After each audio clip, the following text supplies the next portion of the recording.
E o primeiro fato sobre a tomografia que você precisa saber é que a física por trás da TC é a mesma do raio-x.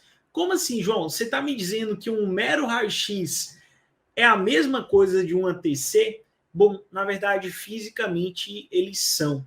Ambos os métodos são formados pelo que a gente chama de radiação ionizante, que é quando a gente emite um feixe de raios, esse feixe de raios atravessa o corpo do paciente e o raio que para no corpo do paciente não impressiona o filme, enquanto que o raio que consegue atravessar o corpo do paciente vai lá e impressiona o filme. É assim que funciona no raio-x. Então, mesmo que a gente ache que não, né? É estranho a gente pensar, a área mais branca no raio-x não é onde o raio está chegando, é onde o raio não conseguiu chegar, onde o raio foi atenuado. Então, por exemplo, a coluna, como é muito densa, não deixa o raio passar e ali fica branco. É a mesma coisa na tomografia. A diferença na tomografia não é a física, não é a radiação. Ambos os exames usam a mesma radiação. A diferença na tomografia é a forma de aquisição e de interpretação dos dados a partir dessa radiação. Então, enquanto no raio-x a gente usa uma ampola com um detector, que é o filme, né, para formar imagens em duas dimensões, então está aqui a ampola, o detector está aqui embaixo, o raio atravessa, faz a imagem aqui embaixo. Formar imagens em duas dimensões como essa daqui.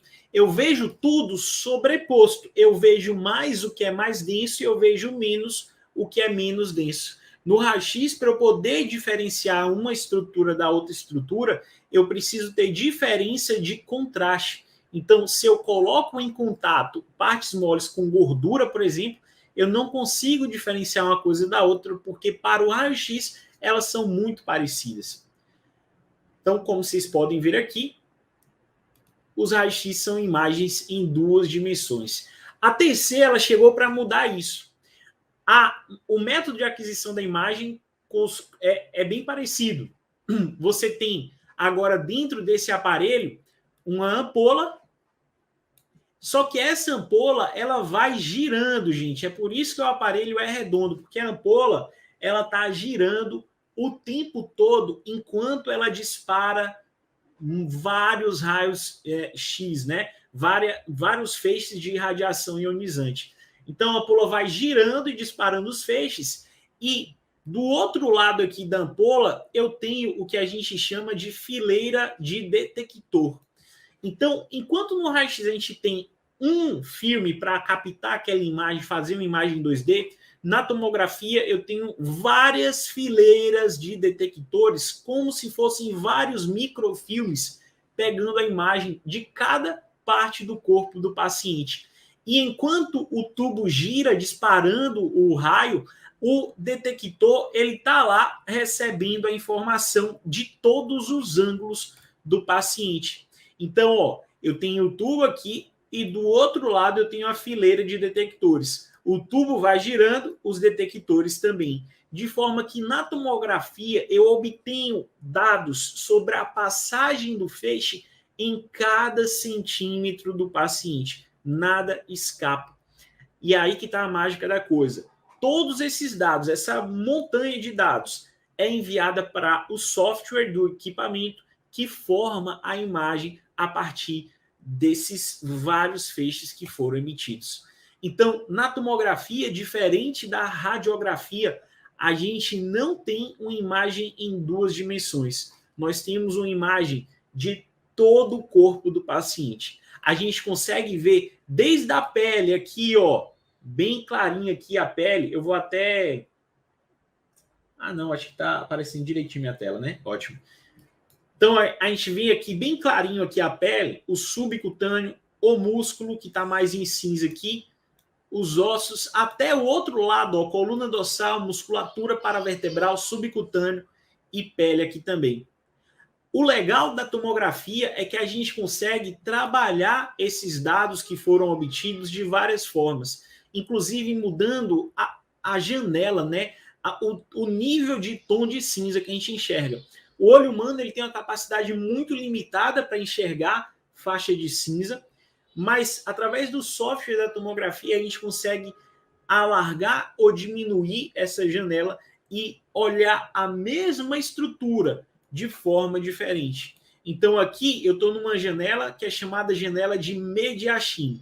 Nessa janela eu vejo o tórax do paciente e eu foco em avaliar as partes moles. Eu vejo muito bem a diferença entre músculo, gordura, pele, osso, mas eu perco a diferenciação do parênquima pulmonar.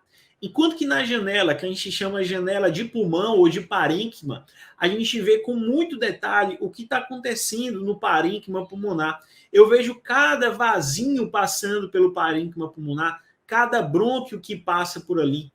Enquanto as partes moles da parede abdominal, ou abdominal não, né, do tórax, ou do mediastino, elas vão estar mais difíceis de se avaliar, porque estão todas mesmo de uma faixa de tom de cinza muito próximo, tá? Então, basicamente, a graça da TC é a gente conseguir, primeiro, enxergar todas as estruturas do corpo do paciente sem estar sobreposta e conseguir manipular essa imagem para enxergar essa mesma estrutura de várias formas diferentes. A tomografia quase sempre é obtida com um plano que a gente chama de plano axial, em que a gente vê literalmente uma rodela, uma fatia do paciente. A analogia que eu sempre faço é de como uma pessoa que vai cortar o queijo em uma máquina de fatiar. Você vai colocar aquele pedaço longo de queijo ou de mortandela ou de presunto, se você preferir, na máquina de fatiar e aquela máquina vai fazendo vários cortes e esses cortes vão saindo redondos ou se o formato do queijo for quadrado, quadrados, né? Talvez a mortandela seja uma analogia melhor. Vai formando vários cortes redondinhos e você consegue ver corte por corte desse, tá? Se você junta todos esses cortes, você reconstrói todo o pacote lá de mortandela que você cortou. Só que você tem a capacidade de ver fatia por fatia daquela ali. É exatamente isso que o tomógrafo faz. Ele vai me dar fatia por fatia do corpo do paciente e sou eu que escolho a grossura dessa fatia. Porque se eu faço várias fatias bem finas, beleza, eu vou ver as coisas com mais detalhe. Mas eu posso fazer as fatias mais grosseiras e eu vou deixar de ver determinadas alterações que são muito pequenas e que acabaram ficando dentro daquela fatia mais grosseira. Ah, João, mas por que então fazer fatias grosseiras? Por que eu não faço sempre as finas, já que as fatias mais grossinhas vão me fazer perder pequenas alterações? Porque cada fatia dessa custa radiação. Quanto mais fino é o corte, quanto mais imagens eu faço, mais eu estou irradiando esse paciente.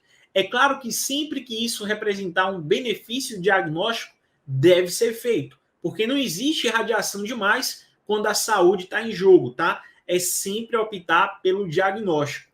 Porém, em muitas situações a gente consegue fazer diagnóstico bem feito com fatias mais grossas. Então eu não preciso fazer corte de 1 milímetro, quando corte de 3 ou 5 milímetros vai resolver a minha vida, por exemplo, no abdômen. O abdômen funciona muito bem com cortes de 3 milímetros, você quase não percebe a diferença. É diferente de quando eu quero avaliar, por exemplo, via biliar em uma coluna de ressonância magnética, que eu preciso fazer cortes muito finos, de 1 milímetro ou até menos, para estudar cada um daqueles ductos. Aqui a gente está diante de uma tomografia do crânio, e nessa tomografia do crânio fica muito fácil entender a diferença entre tomografia e ressonância magnética. Na tomografia, o osso é branco de doer o olho. Branco de doer o olho. Então, quando eu olho para a calota craniana, na hora eu sei que eu estou diante de uma tomografia, porque é branco de doer o olho, o osso. Se fosse uma ressonância magnética isso aí, essa calota estaria cinza escuro ou até mesmo preta. Então, João, como eu sei se é ressonância ou TC, se as duas são fatias do paciente? São exames que são adquiridos geralmente em plano axial. Olha para o osso, tá branco, TC, tá cinza escuro, um cinza diferente, ressonância. Beleza. O segundo ponto sobre a tomografia é que ela é um exame extremamente rápido. Lá no início da criação da tomografia, a gente tinha apenas uma fileira de detectores. Era o que a gente chamava de tomografia single slice, né? Na verdade, para você ter ideia, no início mesmo, a tomografia ela nem conseguia fazer o giro de 360 graus no paciente. O aparelho fazia uma volta e tinha que retornar, porque os fios que conectavam aquela estrutura toda iriam embolar se ele fizesse o giro de 360. Com o avanço da tecnologia, esses fios conseguiam ajustar para que o aparelho conseguisse fazer o giro completo, e no início a gente tinha apenas uma fileira de detectores, que era chamada single slice, né? Era apenas uma fileira de detectores. Depois veio 2 fileiras, 4 fileiras, 8 fileiras, 16 fileiras. A partir de 16 fileiras, você já consegue